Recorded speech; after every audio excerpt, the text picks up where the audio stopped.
இன்னைக்கு சண்டே ஒரு குட்டி மினி விலாக் பார்த்துடலாமா? இன்னைக்கு சண்டேனால எல்லாருமே லேட்டாக அரோமா தான் எழுந்தோம். காலைல கிட்ஸுக்கு வந்து சத்து மாவு பவுடர் மிக்ஸ் பண்ணி பால் தான் ரெடி பண்ணி கொடுத்தேன். எல்லா நாளுமே காலையில் நான் சத்து மாவு மிக்ஸ் பண்ணி கொடுக்க மாட்டேன். ஒரு நாள் பீட்ரூட் ஜூஸ், ஒரு நாள் கேரட் ஜூஸ், அப்படி இல்லாட்டி ராகி கூழ். கிளைமேட் கொஞ்சம் கூலாக இருந்துச்சு அப்படின்னா ராகி கூழ் ரெடி பண்ணி கொடுப்பேன். ஆஃப்டர்நூன் லஞ்சுக்கு வந்து சிக்கன் 65, சிக்கன் கிரேவி, சிக்கன் குழம்பு, ரசம் ப்ரிப்பேர் பண்ண சொல்லியிருந்தாங்க. ஸோ சிக்கன் இங்கே வந்து சிக்கன் கெபாப் பவுடர் தான் கிடைக்கும். ஸோ நல்லா மிக்ஸ் பண்ணி வச்சுட்டு எக்கு ஊற்றி வச்சோம் அப்படின்னா நல்லா சாஃப்டாக கிடைக்கும். அதுக்கப்புறம் வறுத்து அரைச்ச மசாலா தான். எனக்கு இங்கே சின்ன வெங்காயம் கிடைக்கிறதே பெரிய கஷ்டமாக இருக்குது.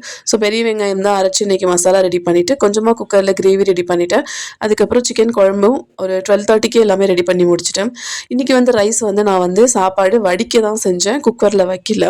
ஸோ 1 வீக்காக அந்த சாப்பாடு வந்து நான் வடிக்க தான் செஞ்சுட்ருக்கேன். ஸோ அதுக்கு நம்ம மாறுவோம் அப்படின்னு சொல்லி மாற்றியாச்சு. இது என்ன அப்படின்னு பார்த்தீங்கன்னா, தக்காளி, பூண்டு, வரமிளகாய் எல்லாத்தையும் கொஞ்சம் தீயில வாட்டிட்டு அதை அரைச்சி பேஸ்ட் பண்ணி இந்த மாதிரி நல்லெண்ணெயில் தாளிச்சிட்டு தக்காளி ரசம் ப்ரிப்பேர் பண்ணிங்க அப்படின்னா அவ்வளோ வாசமாக சூப்பராக இருக்கும். ஸோ நிறைய கொத்தமல்லி, பெருங்காயம் போட்டுட்டு நல்லெண்ணெய் ஊற்றி இறக்கிட்டீங்க அப்படின்னா ரசம் ரொம்ப சூப்பராக இருக்கும். அதுக்கப்புறம் இன்றைக்கி சிக்கன் கெபாப்க்கு நம்ம ஊற வச்சுருந்தோம் இல்லையா? கபாப் பொறுத்த வரைக்கும் எக்கு, இஞ்சி பூண்டு பேஸ்ட் போட்டுட்டு மேக்ஸிமம் 20 மினிட்ஸ் ஊற விட்டுட்டு நீங்கள் ஃப்ரை பண்ணிங்க அப்படின்னா சிக்கன் 65 நல்லா சாஃப்டாக இருக்கும், உள்ளே நல்லா ஜூஸியாகவும் கிடைக்கும்.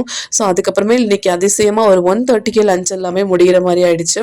ஏன்னா நான் சீக்கிரமாக 12:30க்கே சமைச்சு முடிச்சிட்டேன். ஸோ சிக்கன் குழம்பு, அதுக்கப்புறம் சிக்கன் கிரேவி, ரசம், சிக்கன் 65 இதுதான் இன்றைக்கி எங்களோட சண்டே ஸ்பெஷல். உங்கள் வீட்டில் என்ன சண்டே ஸ்பெஷல்னு எனக்கு மறக்காமல் கமெண்ட் பண்ணுங்கள்.